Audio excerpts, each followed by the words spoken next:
Ahora, para justificar mis críticas al modelo de los economistas y confirmar la solidez de mi planteamiento acerca de cómo se conoce y cómo se produce el consumo en el pensamiento de los psicólogos estudiados, y para explicar el test, presento el análisis de los siguientes psicólogos. Los psicólogos estudiados fueron: en 1936, Murray con Explorations in Personality. En 1954, Abraham Maslow con Motivation and Personality. Luego McClelland en 1897 escribe Human Motivation, y leímos también de Ismael Quintanilla La psicología del consumidor en 2002. Ismael Quintanilla habla de los mercadólogos y por tanto es en su contexto que vimos el modelo de Nicosia, de Consumer Decision Processes de 1966, el modelo de Howard Shedd en 1969, el modelo de Bettman de 1979, el modelo de Engel, Colatti y Blackwell, y el modelo de Howard, el modelo de Black Box Model de Welch en Welch, y Philip Kotler en Marketing 1990-2010. Todos los analizamos. Explico un poco más a fondo la metodología de la psicología. Definida como una disciplina académica y aplicada que requiere el estudio científico de los procesos mentales y del comportamiento humano para describirlos, anticiparlos o orientarlos, a partir de Wundt en 1879, la psicología se estudia como una disciplina independiente de la filosofía, aunque no deja de necesitar de ella para reforzar sus argumentos. Desde entonces define método y ámbitos propios. El método que utiliza la psicología tiene 4 pasos fundamentales. 1. Análisis, definido como el criticismo lógico de las concepciones anteriores y contemporáneas de la mente. Es lo mismo que la historia del pensamiento económico se debería hacer para los economistas. De ahí que no puedan separarse de la filosofía. Introspección, los postulados o hipótesis se establecen a partir de la propia experiencia, las intuiciones, las percepciones y el análisis de su mente y los estados mentales del propio psicólogo, que requiere probar una hipótesis y de las conclusiones de la introspección y las pruebas dadas por el paciente o sujeto observado. Hay una relación entre lo que yo creo que estoy viendo y lo que dice el sujeto. Hay que observar al paciente. La experimentación, ellos experimentan, no como los economistas. Se hacen observaciones y pruebas, test, pruebas proyectivas, entrevistas, etc. Utilizan experimentos controlados con personas o grupos definidos y bajo circunstancias bien específicas. Comparación. Se usa la estadística para definir reglas de anomalías y para tener referencias de otras investigaciones. En cada paso se intentan poner referencias objetivas, las más claras y medibles posibles.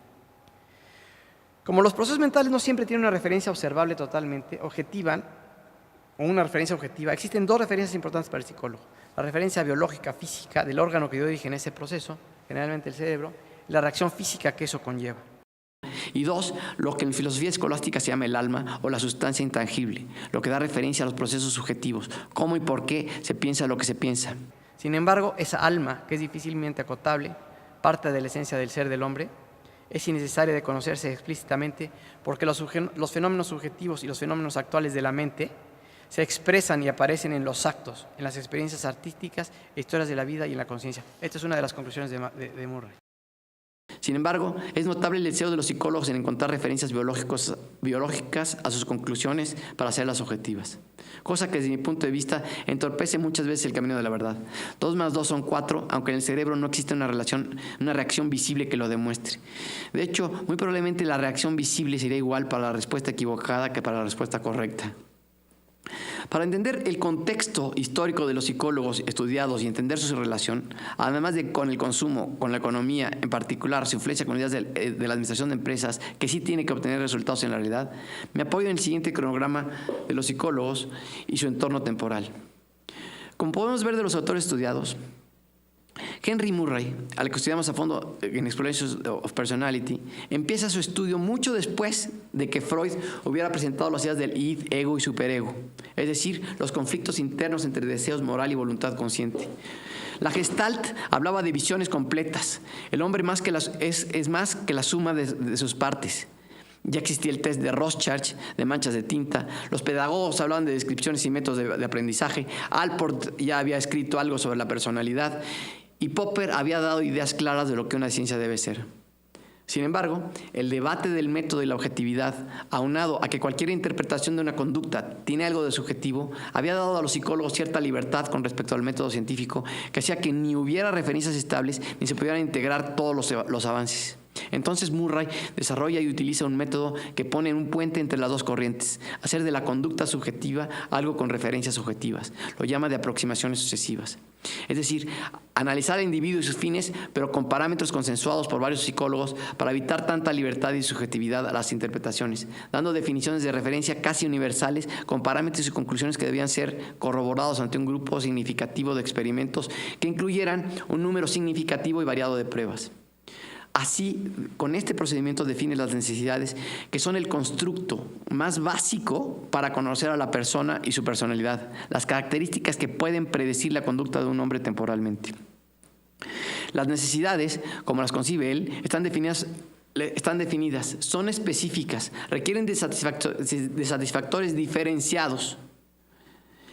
Entonces, aunque el libro que se estudia es el producto de la interrelación de 28 psicólogos y su gran importancia está en ser un libro de referencia para poder hacer diagnósticos o definiciones de personalidad, es como un libro de recetas para definir las variables de la personalidad. Dado que Murray es el coordinador, podría decir que probablemente las 4 influencias más importantes en Murray para establecer sus ideas de personalidad, que es solo una parte operativa del libro, son Freud, Jung, que corregía a Freud diciendo que no era el sexo la motivación principal, sino la trascendencia y lo espiritual, Allport y Whitehead, que en Process Philosophy determina que todo fluye y por tanto en cualquier momento hay cierta dependencia del proceso que no permite verdades absolutas, y de aquí surge la idea del hombre que es él y su circunstancia de Ortega y Gasset. Murray institucionaliza el estudio de la autobiografía con referencias a la niñez para poder definir una personalidad. De Whitehead reconoce que no hay verdades o situaciones inmutables. Todo es un proceso en la historia de la vida de una persona, y por ello, aunque de alguna manera reconoce que puede haber cierta predictibilidad en la conducta de una persona, o puede definirse una personalidad, como Cattell, que dice que la personalidad es lo que permite una predicción de lo que una persona hará en una situación determinada, también reconoce que hay tantos factores que juzgar, los posibles adjetivos y sus prioridades de Allport y las listas y combinaciones de todas las necesidades, y puede haber tanta influencia de y por las circunstancias que habría que tomar la historia total de la vida de una persona para poder hacer generalizaciones. De hecho, él propone la psicografía, una reconstrucción de la personalidad del sujeto desde su nacimiento, y además tampoco sería 100% fiables. Las definiciones de sus necesidades son como la Biblia de quien hace estudios de personalidad hasta hoy en día, y por tanto son importantes su definición de personalidad.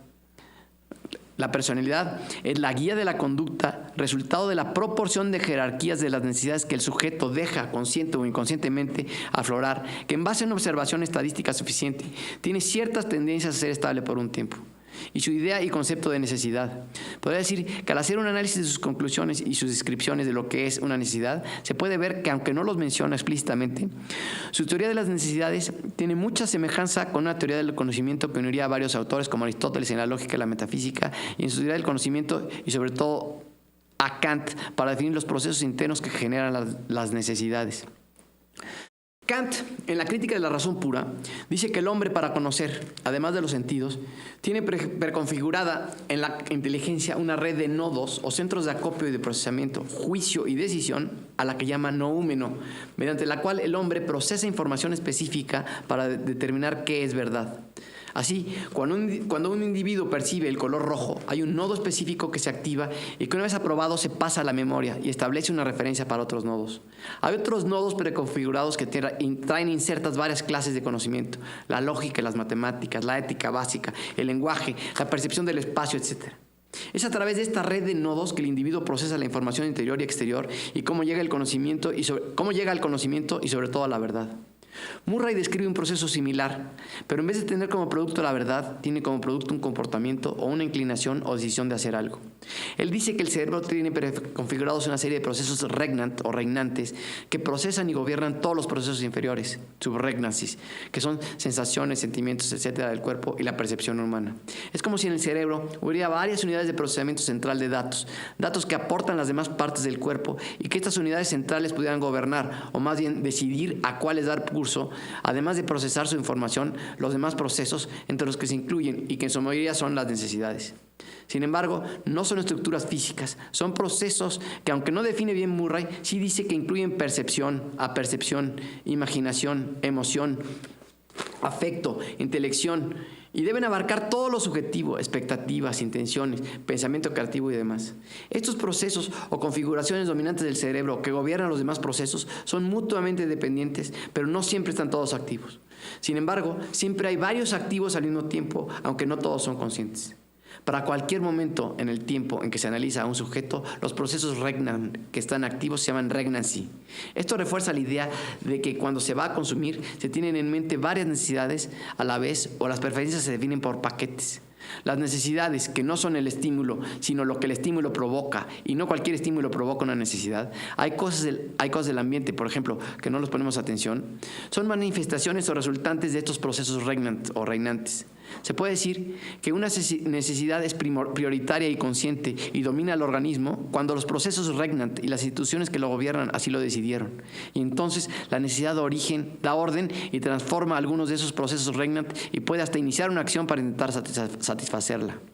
Esto implica que la regnancy da prioridades a información de sistemas subregnant que están siempre activos en un ser humano vivo. Una acción o un estímulo interno o externo, aún de las partes inferiores del organismo, como el requerimiento de alimento de las células, el estímulo de dolor o placer del sistema nervioso, etc., afecta el dominio de una regnant. Y ese regnant, además de la reacción primaria a consecuencia de ese estímulo, transmite información a otros procesos regnant. Es decir, hay un aspecto doble, la reacción directamente derivada del estímulo y la transmisión de información a otros procesos regnant. La teoría del aspecto doble en psicología se refiere en general a que todo proceso interno de la mente tiene una contrapartida en una cierta manifestación física. El segundo proceso afectado por esta información puede o no reaccionar objetivamente, pero se ve afectado y o condicionado por esta información y todas las interacciones que el primer proceso generó. Al ser mutuamente dependientes, hacen que se afecte a ese primer proceso otra vez. La constitución, la configuración, los constituyentes o la forma de esos procesos regnant son los que permiten al hombre tener conciencia, aunque algunos procesos e información se quedan en el subconsciente y no todos los procesos regnant pueden ser conscientes al mismo tiempo y muchos no lo serán, aunque todos pueden serlo. Es por ello que las necesidades también pueden quedarse en el subconsciente.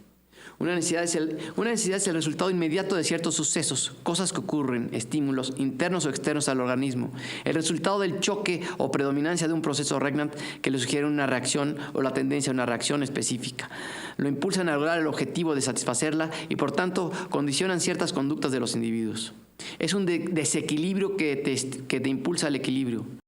La supervivencia se da por la adquisición de ciertos efectos, no por las reacciones de conducta que se tienen para obtenerlos. Por ello, para identificar las necesidades, qué diferencias son o cómo son, hay que conocer el objetivo de las reacciones. Son objetivos específicos, por lo que ganar dinero no puede ser una generalización adecuada para predecir el consumo o actividad económica. La necesidad nace, existe por un momento y desaparece del consciente. No del todo si es que no se satisfizo y es importante, aunque puede volver a surgir en un periodo muy corto y persistir o volver a aparecer muchas veces. No es una entidad estática, es una resultante de fuerzas y una necesidad surge después de otra por los diferentes estímulos y la interacción de fuerzas de los procesos regnant. Podemos referirnos a una necesidad como una potencialidad orgánica o una disposición a responder en cierta forma dadas ciertas condiciones. En este sentido, una necesidad es un atributo latente de un organismo, más estrictamente es una palabra que representa el hecho de que cierta tendencia es apta para ocurrir o recurrir. Por introspección, se sabe que una necesidad no cesa, no está satisfecha hasta que se experimenta placer de algo específico que la satisface. Debido a que las necesidades son conscientes e inconscientes, sucede frecuentemente que no distinguimos una necesidad hasta que un objeto que nos da placer nos informa que era deseado. Aunque una necesidad es única, por observación sabemos que hay similitudes entre ellas y en base a esto las necesidades pueden ser agrupadas en clases, siendo cada clase una necesidad mayor singular. Así podemos decir de necesidades similares que son manifestaciones diferentes de una necesidad mayor. Lo mismo que cuando reconocemos a un amigo no dudamos a llamarlo por su nombre, aunque es una persona diferente a con quien conversamos ayer. Con esto, Murray hace una lista y una clasificación de las necesidades que son las que sirvieron de base para el test. Una necesidad, dice él, es un constructo, una ficción conveniente o un concepto hipotético que representa una fuerza cuya naturaleza físico-química es desconocida en la región del cerebro, una fuerza que organiza la percepción a percepción o interpretación, a percepción e interpretación para él son sinónimos, la intelección, el conato y la acción de tal manera que transforma en una cierta dirección una situación insatisfactoria existente. Una necesidad es provocada a veces directamente por procesos internos de cierta clase, viscerales, endocrinológicos generados por el tálamo, surgidos en el curso de secuencias vitales, pero más frecuentemente, cuando se está en un estado de buena disposición, por la ocurrencia de una o varias presiones comúnmente efectivas o por una imagen anticipada de esa presión, un fruto del proceso de la imaginación, que es una cierta clase de reproducción de una pequeña parte de una experiencia sensorial pasada que se infiere que existe a partir de la presencia de una reacción para la que la experiencia específica sería el estímulo adecuado. El hombre recibe presiones del exterior directamente o busca estas presiones. Por tanto, una necesidad se manifiesta guiando al organismo a buscar o evitar encontrar, o cuando se encuentra a atender y responder a ciertas clases de presión. Una necesidad puede hasta engendrar percepciones ilusorias y percepciones engañosas, proyecciones de supresión imaginada en objetos inadecuados. Cada necesidad es acompañada característicamente por un sentimiento de emoción particular y tiende a usar modos, subnecesidades y actons para llevar más adelante o fomentar su tendencia. Puede ser débil o intensa, momentánea o duradera, pero generalmente persiste y da lugar a cierta clase de comportamiento abierto o fantasía que cambia si el organismo es competente y la oposición externa no es insuperable, la circunstancia inicial de tal manera que provoca una situación que calma, deja en paz o satisface al organismo. Esa es la definición de necesidades de Murray, y por lo tanto es muy claro que son fuerzas, es multicausal, no tiene nada que ver con la manera de representar gráficamente la demanda de parte de los economistas. La otra contribución importantísima para conocer el subconsciente de Murray fue la formulación del TAT, test de percepción temática, por el que a través de representar imágenes a un paciente para que haga sus historias sobre ellas, saque sus intereses y prioridades reales. El TAT hoy se usa por casi cualquier psicólogo y su emulación es uno de los pilares más importantes del test de preferencias puras de consumo. Es innegable que el esquema que él propone es lo más cercano a la objetividad que se puede lograr para identificar necesidades. Murray es a las necesidades lo que Aristóteles es a la lógica. Y este esquema deja muy claras las falsedades de los postulados de cómo predecir a un consumidor de los economistas. Las decisiones ni son monocausales ni pueden ser predecibles de acuerdo a un patrón consistente. Después analizamos a Maslow. Después de Murray y antes de Maslow, apareció Erich Fromm con algunas ideas del amor y Cattell con sus ideas de medir la personalidad con análisis factoriales. Sin embargo, a Maslow no se le puede entender sin Carl Rogers. Ambos fundan lo que se llama la psicología humanística, una reacción a los enfoques conductualistas más comúnmente conocidos como conductistas y los enfoques un tanto pesimistas de la naturaleza humana del psicoanálisis de Freud. Ellos plantean una visión no solo más optimista, sino aparentemente más objetiva del hombre en su totalidad, derivado de observaciones de hombres normales, sin problemas o enfermedades, donde se observan fenómenos completos a partir de la experiencia humana y su voluntad completas. Viene del existencialismo y se enfocan a investigaciones cualitativas sin rigor cuantitativo. La idea es entender que el hombre tiende a la maduración y a la autorrealización. Figuras que, aunque tienen un componente de esperanza y posibilidad más que de referencia al pasado, es difícil de incorporar a la imagen que da el psicoanálisis. Rogers, al publicar Client-Centered Therapy en 1951, institucionaliza el modelo ideográfico de Allport, es decir, plantea la idea de que la psicología no dé leyes universales, el método mnemotécnico que se usaba antes, a partir de observaciones generalizables en un grupo, sino que se analice a la persona individualmente y que se le dé psicoterapia para hacerlo mejor. Se podría decir que convierte al psicólogo de científico en médico terapeuta, aunque da ciertas generalizaciones para dar terapia, lo que se quiere lograr en el paciente. Sus ideas aparentemente simplifican el problema para los psicólogos, pero aunque utilizan como bandera la fenomenología de Husserl, la deforman, pues Husserl establece que hay que tener objetividad para observar un fenómeno completo y saber todas las repercusiones objetivas y subjetivas que el fenómeno produce para encontrar sus esencias. Rogers dice que en la vida humana las experiencias son completas de acuerdo a lo que el paciente percibe y entiende de la realidad, no lo que es. La función del terapeuta también se limita a lo que el terapeuta conoce, cree y percibe. El terapeuta guía al paciente hacia lo que el paciente quiere y conforme a lo que el terapeuta cree que debe ser ese camino para facilitarle lograr lo que quiere. Puede hasta ser, dime qué quieres oír y yo te lo digo, es lo que propone Rogers. Por tanto, las referencias objetivas o normativas y universales para guiar una conducta pueden y suelen perderse. Diríamos que el método ideográfico es una muy mala deformación simplista del método inductivo. Para establecer un parámetro que sirva para dar una buena terapia, hace varias cosas muy importantes: que se revalore el ego o la conciencia como factor predominante en la determinación de la conducta, que se metieran a la ecuación del hombre total la esperanza, la autosatisfacción y el sentirse bien consigo mismo, sobre todo la idea de que el yo consciente puede hacer que existan una serie de objetivos que ordenan mis conductas, que se diera importancia a la voluntad y lo que quiero o aspiro, la idea de la necesidad de madurez, que es la convivencia armoniosa sin conflictos consigo mismo y con los demás y con el entorno físico, para poder actualizarse, que es parecido a lo que Maslow llama el autorrealizarse. Que se acepte el yo y a los otros en la perspectiva de que yo necesito amor y cómo se da la necesidad de autosuperarse. Maslow quiere complementar esta visión de Rogers para tener ciertas referencias individuales y establece un parámetro de referencia de jerarquía de las necesidades que guía o debe guiar los objetivos de las conductas de los individuos normalmente y normales. Esto lo hace derivado no de experimentos controlados o observaciones metódicas o estructuradas, sino a partir de las ideas de Dewey, Adler, Fromm, Drucker y más lejos William James, aunque su pirámide es una cosa muy similar a lo que plantó de Crowley en la formación de niños, no de adultos, en 1908, cosa que Dewey, pedagogo como de Crowley, conocía ya cuando escribió el libro Theory of Evaluation en 1939, multicitado por Maslow. Si hay algo importante que hizo Maslow fue reconocer que el hombre jerarquiza. Tiene una escala de prioridades que es diferente a una escala de valores, aunque él a veces los haga sinónimos, y puede conscientemente superponer la satisfacción de ciertas necesidades a otras. Y esa jerarquía puede y debe ser consciente. Y hasta compensar sus insatisfacciones por referencias al conjunto de satisfactores que se requieren a un tiempo.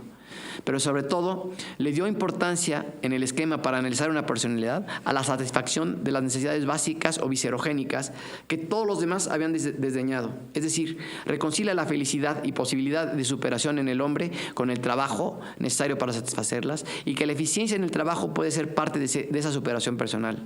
Dice que quiere demostrar que el hombre tiene una naturaleza superior y esta es instintoide, parte de su esencia, por lo que lo han definido como un instaurador de una filosofía de vida. Y en efecto, Maslow, bien analizado, es más un predicador, un preacher, que un científico. Como filósofo deja mucho que desear y en ningún caso se confronta con los teóricos de la antropología filosófica, que es con quienes tendría que enfrentar sus ideas. En su afán de guiar la conducta y de cierta manera imponer una ética a las mayorías, pone de referencia una jerarquía de satisfacción de necesidades que implica un programa secuencial para satisfacerlas. La lógica de esta secuencia parece una visión o percepción femenina de lo que un padre de familia debe hacer por su familia o cómo debe comportarse para poder después ser feliz habiendo cumplido los deseos de la esposa. Eso sí, sin preguntar al marido lo que quiere. La pirámide que él nunca diagramó es la siguiente. Empezando por lo más pesado. Lo primero son las necesidades fisiológicas, lo segundo las necesidades de seguridad, lo tercero las necesidades de pertenencia y amor, cuarto las necesidades de estima y quinto las necesidades de autorrealización.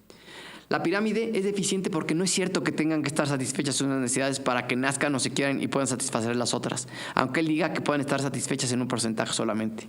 Es deficiente porque no es controlable en una secuencia de tiempo el orden y la fuerza con que una necesidad aflorará, cosa que sí sería definible a priori si fuera una escala de valores teóricos.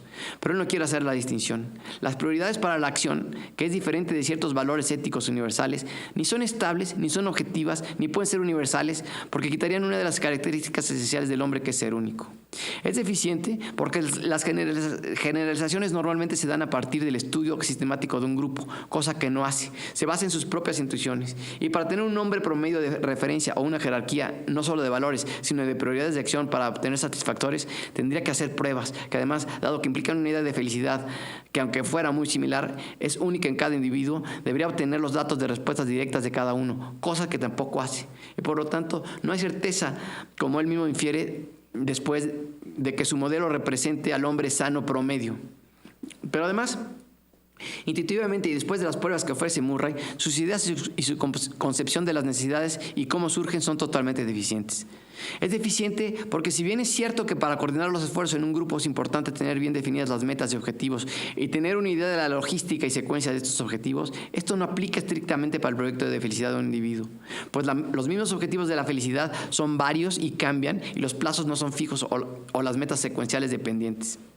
Es deficiente porque su idea de autorrealización puede ser inconsistente con una ética básica y porque la jerarquía de valores que su pirámide implicaría hace que otra cosa el hombre fuera avaro.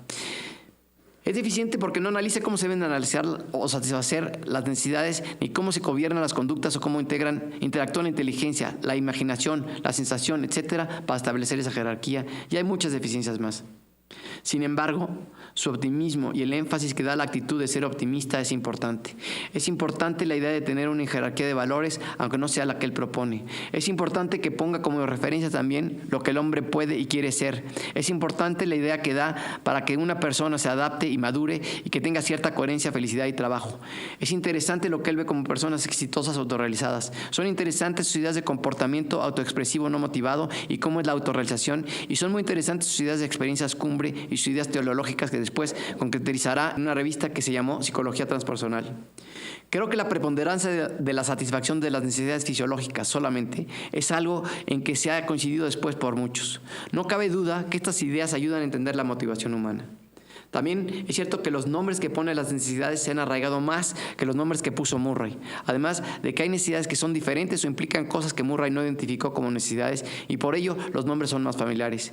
Sus ideas sirven en un estudio del consumo para complementar lo que dijo Murray y saber qué te motiva a comprar, y pueden servir como un ejemplo de referencia para tener una escala de preferencias. Sin embargo, aunque la idea y la necesidad de una referencia general verdaderamente ayude a coordinar un grupo, la suya también tiene vicios de indoctrinación. Hay que enfatizar que sus ideas comulgan muy bien con las ideas de la administración científica de Taylor, con las de los economistas como Keynes y las ideas del capitalismo neoliberal que ya estaban en boga. El individualismo y las pocas restricciones a la libertad hacen sinergia con el método idiosincrático y la terapia centrada en el cliente de Rogers. Su metodología es muy parecida a la de los economistas, dar conclusiones para determinar qué hacer sin tener todos los elementos o la información suficiente. Tampoco es contrario a las ideas del protestantismo, aunque él era el judío. Y al contrario, las reafirma. De alguna manera condiciona el ser feliz a ser rico. Creo que su popularidad, especialmente en Estados Unidos, se debe a que su pirámide es una referencia que se ajusta mucho a lo que las mujeres quisieran de sus maridos en una sociedad feminista como la americana. Es innegable la influencia de Maslow en la administración de empresas desde Drucker y McGregor hasta hoy. Las necesidades que describe Maslow son muchas complementarias a las de Murray, porque Murray se enfocó más a las necesidades en la convivencia y Maslow en la relación con la naturaleza. Es por ello que el conjunto de necesidades sobre las que se hizo el test de preferencias puras de consumo incluye las necesidades descritas por Maslow. Bueno, después venimos con David McClelland. Después de Maslow y antes que McClelland, ya se habían publicado la administración por objetivos de Drucker. Chomsky definía algo del cognitivismo. Frankl describía la logoterapia. McGregor hablaba de las teorías X y Y de la administración de empresas y ya había computadoras que procesaban datos mucho más rápido que el hombre. Si Maslow se fue más por la idea del push o lo que surge de dentro del hombre de las necesidades de Murray, podría decir que McClelland se fue más a buscar explicaciones del pool de las señales o objetos o incentivos. Ninguno de los dos, ni muchos otros psicólogos o descriptores de procesos de motivaciones y necesidades quieren aceptar el hecho de que cualquier instinto, aun las respuestas más automáticas e inconscientes, están condicionadas por la red de nodos y procesos regnant de las que habla Murray y que son configuraciones dentro del cerebro que existen indefectiblemente y por las que tiene que pasar cada respuesta. Parece que le tienen demasiada reverencia al esquema conceptual de Freud y su idea de fuerzas relativas del inconsciente, no solo a sus conclusiones generales como el que el sexo sea la motivación principal. Por eso ni Jung ni el propio Murray al final se desligan de él. McClelland leyó a Rogers, pero no fue tan influenciado por él. Sus más grandes influencias son Clark Hull, un behaviorista, Henry Murray y Freud.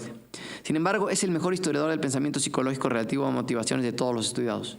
Sus recuentos son excelentes. Tampoco compra la metodología idiosincrática de Allport. Él hizo muchas investigaciones experimentales y sí quiere llegar a conclusiones generales.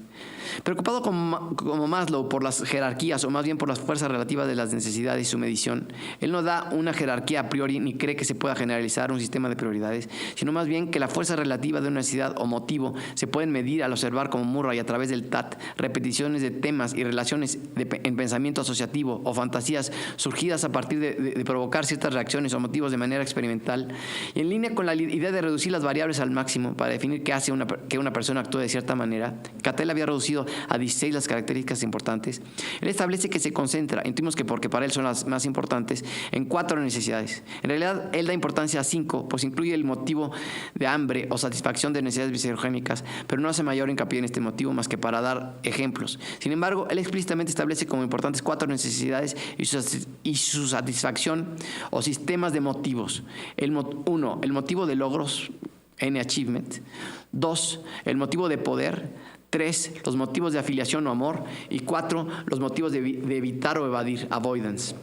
Él mismo reconoce que puede haber otros sistemas de motivos, como el de crear generalmente niños, el de la curiosidad o el de mantener consistencia. Pero dado que como tendencias recurrentes a un poco más largo plazo, los hombres buscan siempre algo referente a la situación cultural y su posición social, él investiga estos 4 que son trascendentes. Dice que los motivos de hambre y necesidades fisiológicas no definen bien a una persona, a que son importantes y subyacentes a los otros. McClelland es abiertamente reconocido por sus estudios y observaciones sobre los 3 primeros motivos y cómo afectan el desarrollo de una sociedad, sobre todo el de logros. Es también reconocido porque hizo un sistema de medición en el TAT para estos motivos que es más explícito y trata de poner más referencias objetivas que lo que había propuesto Murray, especialmente para medir la fuerza de estos 3 motivos que a él le interesan. También se le reconoce por ser uno de los pioneros en enfatizar la competencia para un trabajo más que las aptitudes de inteligencia, Testing for Competence Rather Than for Intelligence, que publicó en 1973. Sin embargo, aunque menos reconocida abiertamente, es importante y trascendente la descripción del proceso de manera general y vista de conjunto por el que una persona se decide actuar para satisfacer alguna necesidad, un motivo. ¿Qué fuerzas actúan? Procesos los más objetivos y simplificados posibles para originarlo y cómo se establece su fuerza relativa. Proceso que define a través del análisis de muchas investigaciones de otros científicos que no solo son psicólogos, también hay médicos, antropólogos, sociólogos, etc.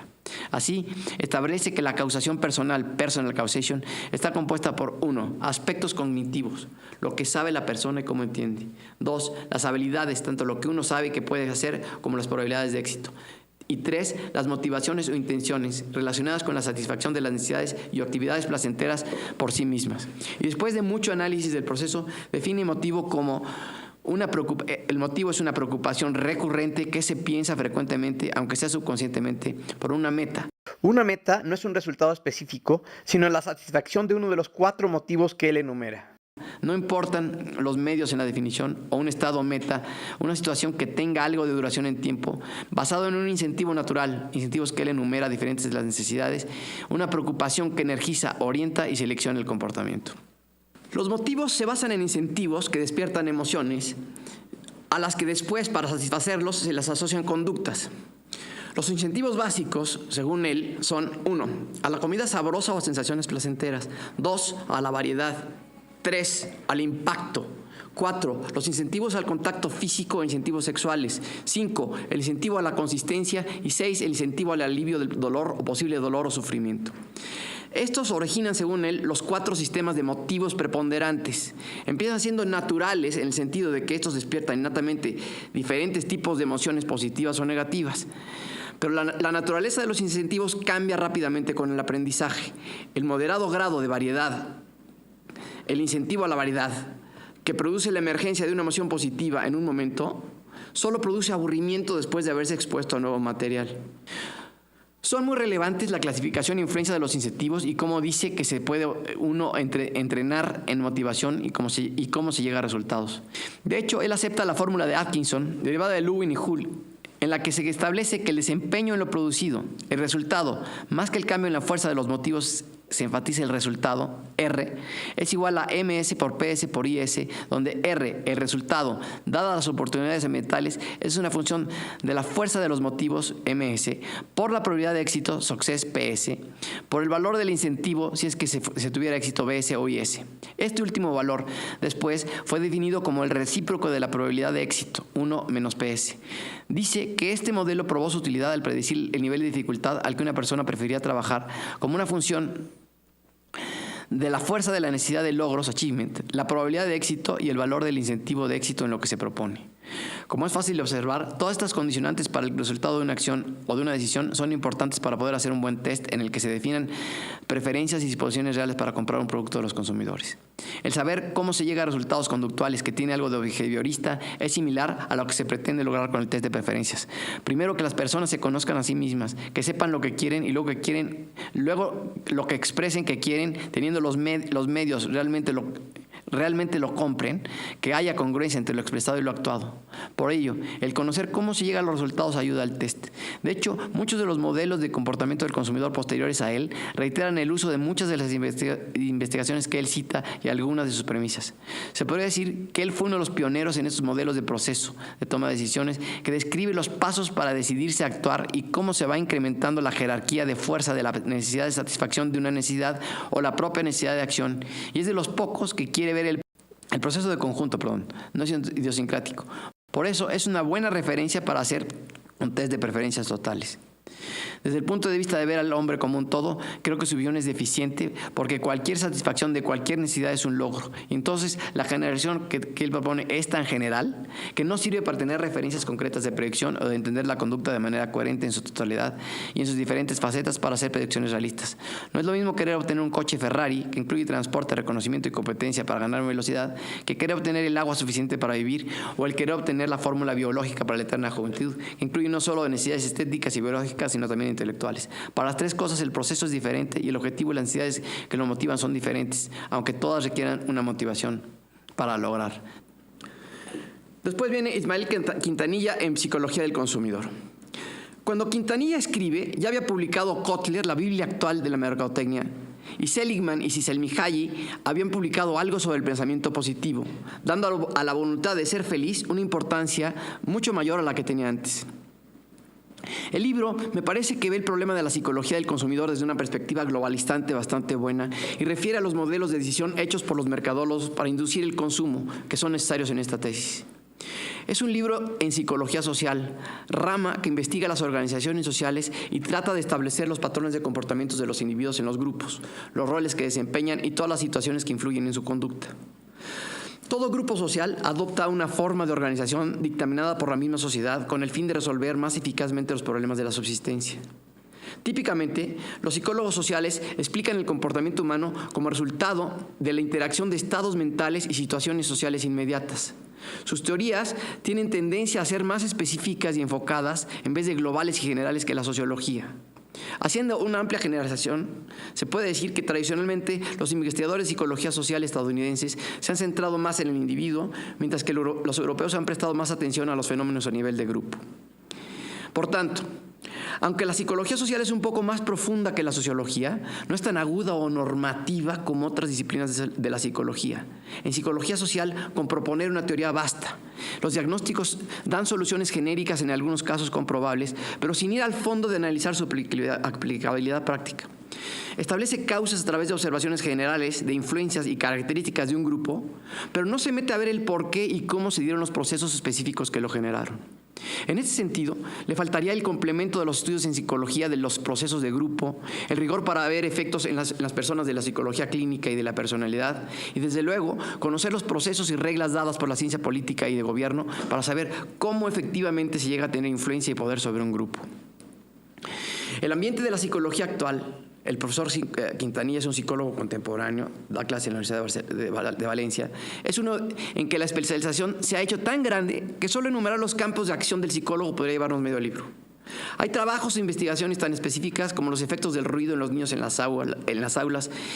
Y dado que no hay un mapa consensuado sobre la conducta del hombre en general, ni los métodos han sido perfectamente estandarizados, las investigaciones psicológicas se fundamentan en selecciones de autores bastante personales, aunque hay autores de referencia obligatoria en cada área de la psicología. Y las observaciones y conclusiones se justifican muchas veces por la especificación de cada caso, las especificaciones de cada caso. El método idiosincrático ha predominado sobre el nomotético. En el campo de la conducta del hombre como consumidor, la tendencia ha sido, según el mismo profesor Quintanilla, desde Mustenberg en 1915 hasta 1960 y hoy, 1.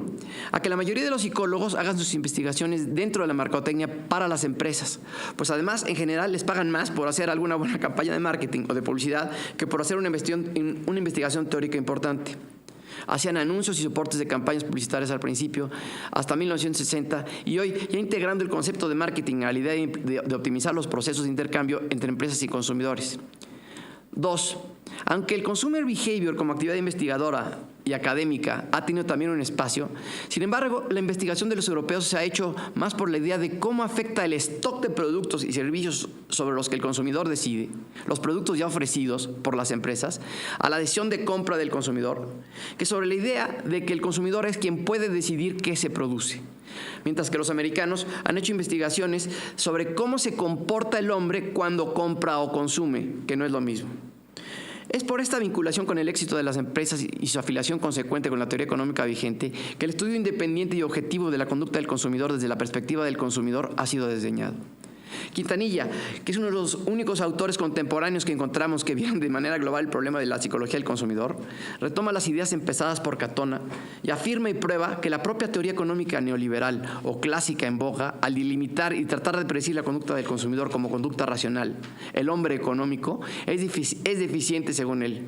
Es muy malo y por ello, aunque no se atreve a proponer un nuevo modelo económico o analizar las consecuencias del modelo actual de los cambios que él ve en la manera de predecir la conducta del consumidor, él se distancia de esta teoría y se fundamenta en 3 autores principalmente que contradicen esa visión para justificar sus ideas: Katona, Dichter y Kotler. Ernest Dichter descubre que los productos representan satisfactores de otras necesidades de las que están hechas para satisfacer. Su objeto funcional no es la única necesidad que satisface. Philip Kotler es el teórico de la mercadotecnia más reconocido aún en la actualidad. Kotler se enfoca principalmente en hacer que las empresas vendan más sobre su propio mercado, pero no limita su manera de predecir al consumidor como lo establece la teoría económica neoclásica. Kotler además ve la posibilidad de tener asociaciones de consumidores como el movimiento consumerista que menciona Quintanilla y de hacer un marketing social para influenciar a grupos de personas. George Katona es la influencia más grande en Quintanilla. El esquema de su libro y sus referencias conceptuales y hasta metodológicas son similares a las de Katona. Katona es pionero de la psicología económica en Europa desde que en 1951 escribe Psychological Analysis of Economic Behavior y ve al consumidor desde la perspectiva del consumidor con un modelo que lo predice, que establece que entre el estímulo económico y las respuestas comportamentales median variables psicológicas. El consumidor tiene actitudes psicológicas previas, estímulos económicos como la tasa de desempleo, el valor del dinero, la renta per cápita y la tasa impositiva, estímulos psicológicos como necesidad de pertenencia o de reconocimiento, pues las expectativas tienen un componente afectivo, además de su contenido cognoscitivo y predictivo, y estímulos ambientales percibidos que le generan una respuesta y producen actitudes modificadas como la compra, la inversión o el ahorro. El proceso se retroalimenta a sí mismo y, por tanto, las decisiones económicas influyen en situaciones de depresión o crecimiento sobre la conducta del consumidor. Es decir, el comportamiento del consumidor es resultado de un proceso que no es predecible a priori y ve el proceso y las condicionantes del mismo como condiciones necesarias. Esto contradice los supuestos keynesianos y de la economía neoclásica en relación a la conducta de los consumidores. Pues, por ejemplo, en relación a la inestabilidad de los gastos de consumo a corto plazo para Katona, los gastos importantes son de tipo discrecional y están sujetos a juicios y procesos de toma de decisiones, en contraste con la idea de los neoclásicos y de Keynes basada en los hábitos y las conductas habituales, congruentes con la idea de que las preferencias deben ser consistentes. Quintanilla establece que las investigaciones que él enumera, entre las que se analizan muchos de los modelos de los expertos en mercadotecnia, como Engel, Colatti y Blackwell, y luego el Black Box Model, prueban indefectiblemente que el modelo de predicción del consumidor establecido en la teoría neoclásica debe cambiar. Establece también que es consciente de que las necesidades son muchas y muchas veces inducidas o creadas y se fomentan las compras por impulso que se pueden volver hasta patológicas. A partir de las campañas de marketing de las empresas, sobre todo desde la publicidad y los centros comerciales, se puede inducir las compras, lo que puede tener efectos nocivos sobre la mayoría. Lo llama el consumerismo, pues todos somos consumidores y nos hace perder perspectiva de lo que efectivamente vamos a usar. Sin embargo, Quintanilla no analiza el problema en su totalidad. Él mismo acepta que no ve los excesos cometidos por empresas y organismos sociales. No propone una alternativa real al modelo económico, ni profundiza en la relación precio-valor y los precios relativos. En este libro enumera casi todos los aspectos que influencian al consumidor y cómo, según él, los consumidores deberían unirse, asociarse, promover acciones de gobierno que los protejan e informarse, pero sin reconocer la ley de Mancur-Olson y sin meterse con un paradigma que no sabe cómo tratar. Él dice que es legítimo que las empresas vendan un mayor número de productos y, por tanto, ganen el máximo dinero. Es decir, no se mete con el modelo económico, pero sí quiere fomentar y valorar la disciplina y actividad del marketing como un instrumento excelente para influenciar conductas grupales, inculcar valores o referencias a grupos problemáticos y lograr cambios y beneficios en la sociedad, induciendo al grupo a hacer intercambios sociales productivos. Por ello, lo llama marketing social.